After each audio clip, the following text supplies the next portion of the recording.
Hello and welcome to another Delboy's Gaming History.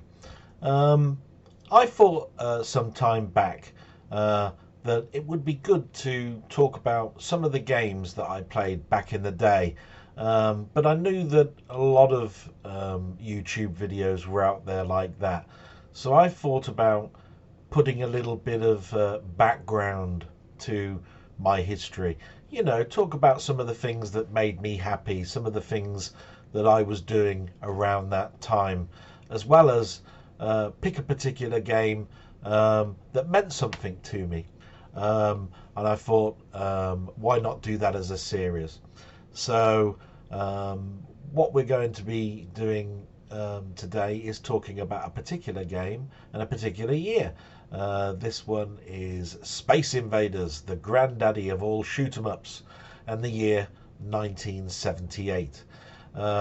During the video, I'll be putting up some information, something to help out with a little bit about technical information and maybe some images that will evoke a memory or two. So over here, I'm going to be putting up the attract screen of the particular game in question. Over here, I'll be putting up some information about the hardware and about the game itself.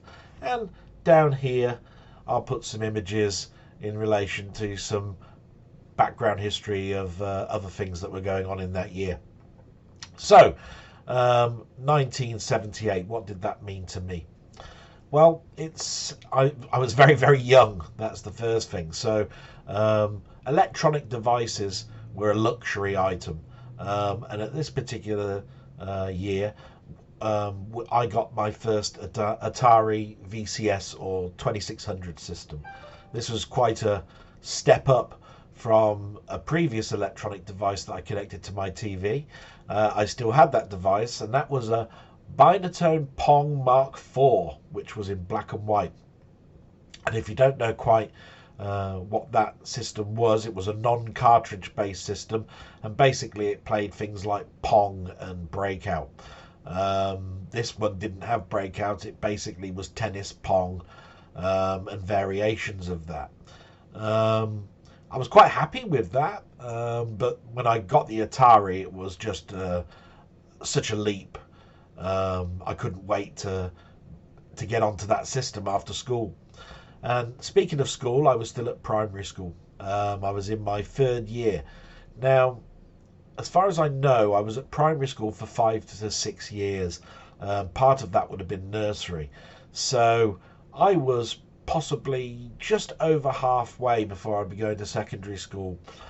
I knew that I'd now made quite a few friends, and because of those friends, basically I started to bring things into school, you know, the sort of thing that it wasn't to show off, but it was to highlight an item that was bringing you joy. Those sort of things that were happening to me. I was bringing in comics. I was a big comic fan. Marvel comics were particularly high on my list, although I was getting other comics like the Dandy and the Beano. But Marvel comics was something that I'd hate it if it ever got chucked away. You know, the Dandy and the Beano I wasn't quite so much concerned about. This was also the year that I joined the choir. What primary school did for us is that we all went into assembly and we sang hymns like Hand Me Down My Silver Trumpet, Gabriel, Give Me Oil in My Lamp, Keep It Burning, One More Step Along the World I Go, those sort of things. They noticed something in me in regards to my voice, and I joined the choir. That meant that 2 out of 4 weekends I had to go to church to sing in the church choir. I found it quite enjoyable, to be quite honest, and I learnt a little bit about musical instruments. I think that's what carried my thoughts into piano and keyboard were. But enough about school. The films that were around in that year that I did watch, and they were either at cinema club for kids, or I actually went with my parents to go and see. They were Grease, Superman, Close Encounters of the Third Kind, Revenge of the Pink Panther, Jaws 2, Watership Down, Pete's Dragon, Death on the Nile, The Cat from Outer Space, Warlords of Atlantis, and quite an unusual one, which was at Kids Club, was a double bill of Spider-Man and the Hulk, which were TV shows that hadn't quite appeared on TV yet, so they had a start in the cinema. There were films I didn't get to see either, and they were probably because of my age. They were films like Heaven Can Wait, Wild Geese, Convoy, The Stud, The Gauntlet, and Saturday Night Fever. Those are particular ones that I remember when I was looking at the list of films from 1978 that I knew I just didn't get to see. I have seen them, all of those, through my life, now that I'm much older. Now, the music of the time, I was still into my soundtracks, and the electronic music was sort of in its infancy. I always knew it was there because of the science fiction programs that I was watching, but it really wasn't in big amounts into your normal easy listening or pop music. But the music at the time that I would have been listening to, because remember, I also have a sister who's 18 months my senior. They would have been Blondie, Wings, Kate Bush, Bee Gees, Boney M, Boomtown Rats, Rod Stewart, 10cc, ELO, Darts, The Who, and Justin Hayward, because of the year previous's double album that I bought, which you'll see in a 1977 gaming history. But between school, we have a summer holiday, and basically there was a time where I really had to save for my toys. They weren't always bought for me, but a couple of things that stand out, either at the beginning of the year, which would be close to my birthday or Christmas, was the Stretch range of toys, which was Stretch Armstrong and Stretch Monster. Now, Stretch Armstrong and Stretch Monster was something that I got for Christmas, and then about a month later, or not, very, very close to the beginning of the year, my birthday. So I managed to get both, and I was like as happy as Larry.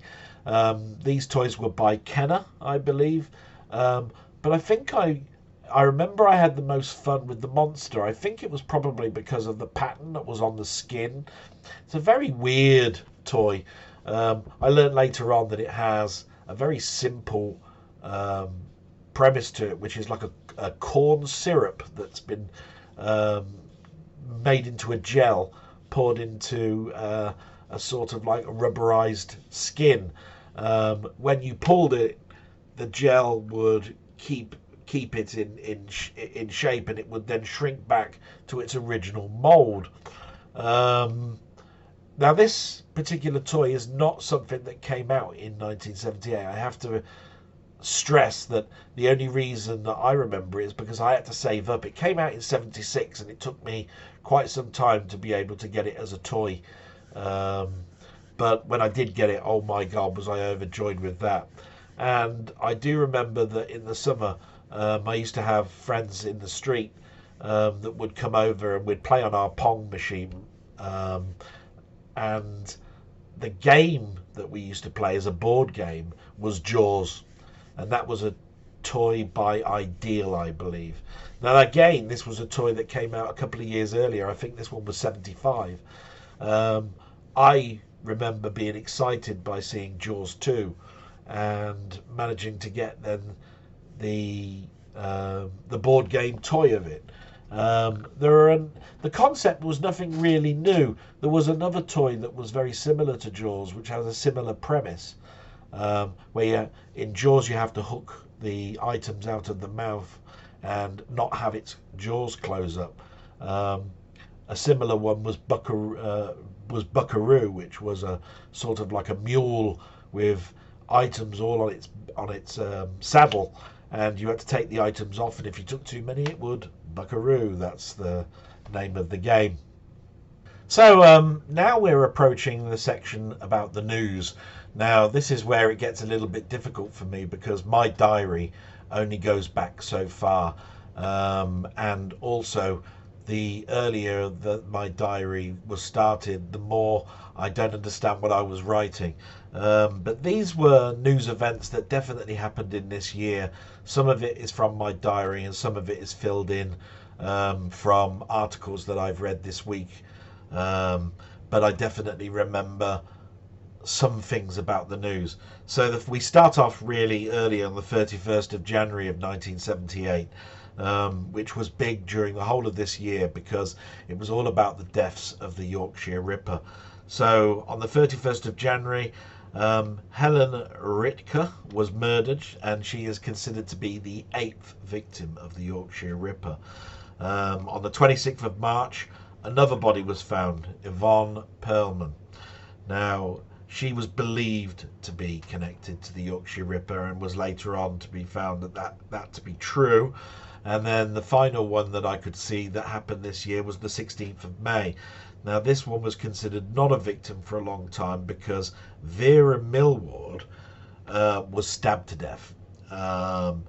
It's the 10th victim of the Yorkshire Ripper until his capture and the whole bloody mess and how many bodies was discovered a couple of years later. But for the whole of this year, women were in fear of walking around by themselves. But anyway, on the 17th of February, Anna Ford was the first woman newsreader for ITV. Now, I found that out by a news article and not in my diary, but I've been trying to think, did the BBC have a female newsreader before that time? I think they did, so this was just an ITV thing. But definitely, and I still have these, on the 8th of March, The Hitchhiker's Guide to the Galaxy was first broadcast as a radio play on Radio 4, and I still have those taped recordings. I remember that we had this tape player with cassette deck, and it came from the same place as we rented our television from. Now, our television for the longest period of time was a rental, and they were the rental places that you could get these from were Rumbelows and Multi-Broadcast, and ours came from Multi-Broadcast. So we had a colour telly and we had a combined record and radio player. That was a great time. We used to keep swapping our tellies every couple of years. This particular year we got a remote with ours. That was quite good. On the 17th of May, Charlie Chaplin's grave, his coffin, was found and returned back to the family. Now this I had to do some research on. Apparently Charlie Chaplin was buried, and then within a week the plot of land that he was buried in was ransacked and the coffin removed, and the family blackmailed. It was 11 weeks later that they found the coffin about a mile away, and the people that were trying to blackmail were captured and charged with blackmail. Such a horrible thing to do, and can't imagine anybody doing that even now. On the 8th of June, Naomi Jones was the first woman to sail around the world. Now, I do remember snippets in my brain in regards to that particular article, but the next one is very, very prominent because cricket was very big in our family. On the 19th of June, Ian Botham was the first man to score a century and take 8 test wickets in one test match game. Ian Botham was huge during the summer of that year, and I remember he was just about everywhere. Newspapers, the news, the sport that was on telly, and I was started to get big into my cricket with my father. So that was good. One that I've got a small entry in my diary, but I don't know why. It might be because we did travel on the train a little bit this year, and I hadn't done much of that. But on the 6th of July, 11 were killed in the Taunton train fire.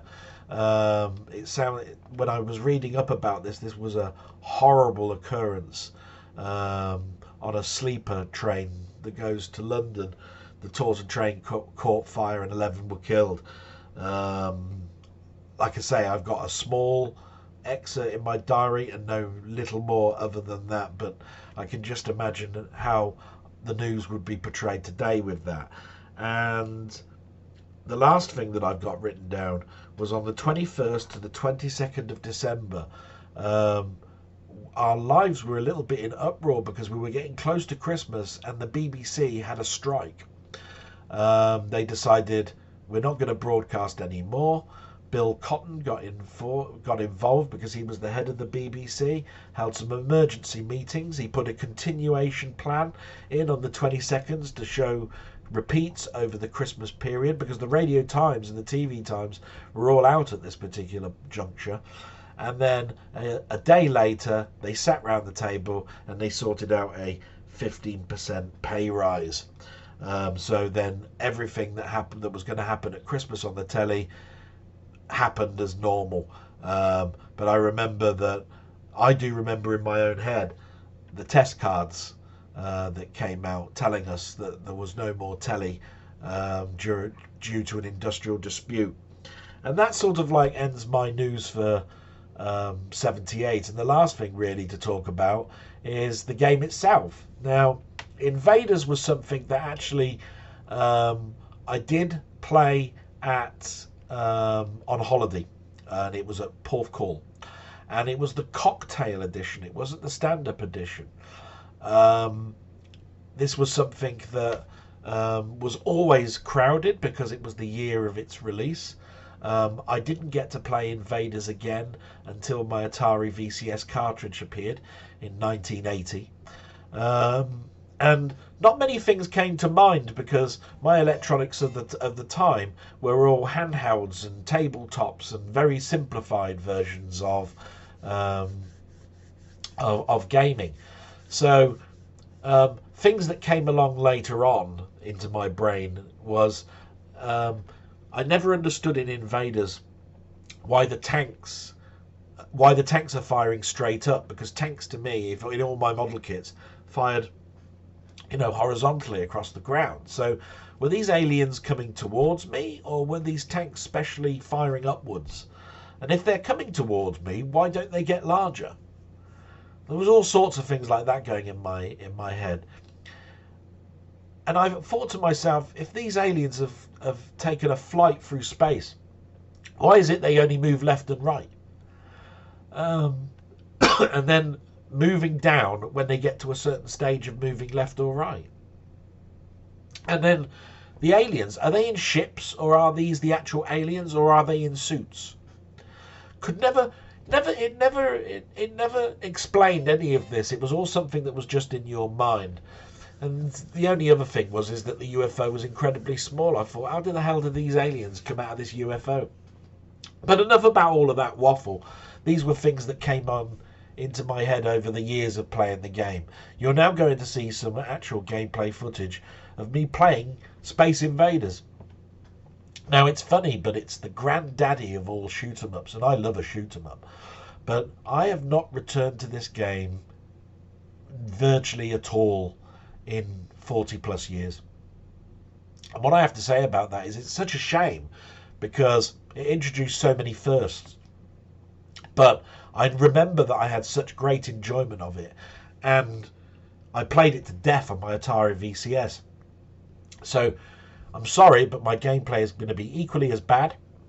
Here it is, Invaders, and I hope you find some entertainment, and I'll see you on the flip side.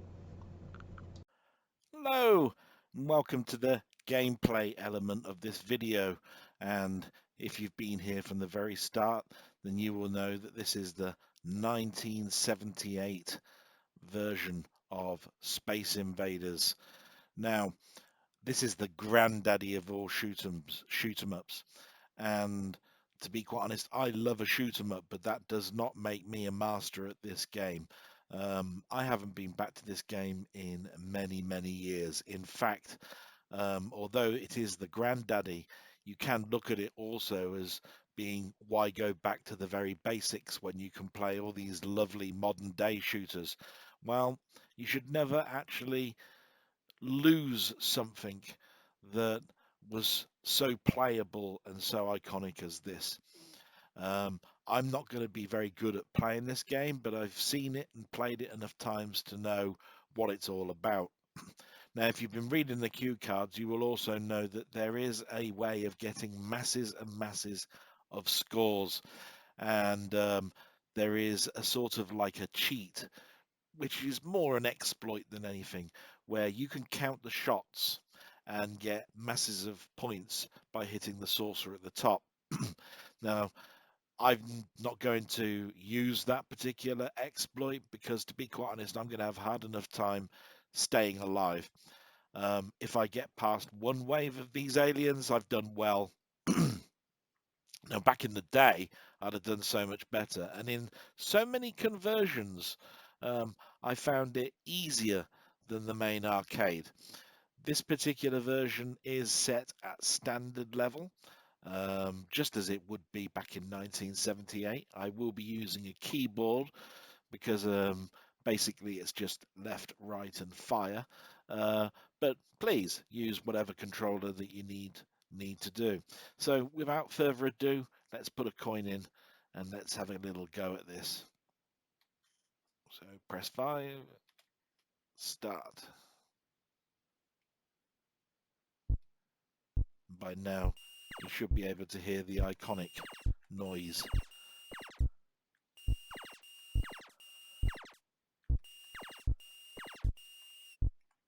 Like I say, it's a very simple system. The cue cards give you a lot of information, telling you that this was probably one of the first games that used custom hardware. In fact, the CPU had never been used in an arcade before. It was using a brand new sound chip that had not been used before. From that point of view, writing the code was difficult because you had to write to a board that's just been designed. Back then, that must have been all very challenging. Now, I do believe that the creator of the game was interviewed many times, and the next one I'm about to tell you is considered truth. That there is also the fact that as less and less creatures appear on the screen, the faster the game speeds up. This is actually a problem in how the CPU works and how the graphics are portrayed on the screen. He called it an effect, or not a bug. It's a feature. That's probably a good way of actually getting around these sort of things in regards to talking about how you write your games.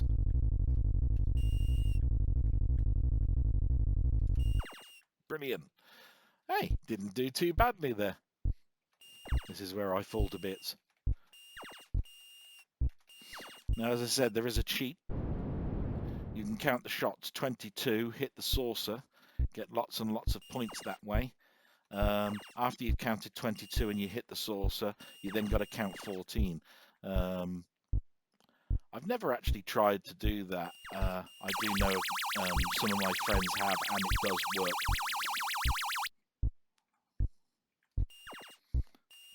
Now, later on in its game cycle, instead of having a bezel where you can see a sort of like a landscape behind to give it a better look in its graphics, they added colour so the invaders can look like they're becoming red as they get closer to us, white as they're further away. And also there have been many sequels.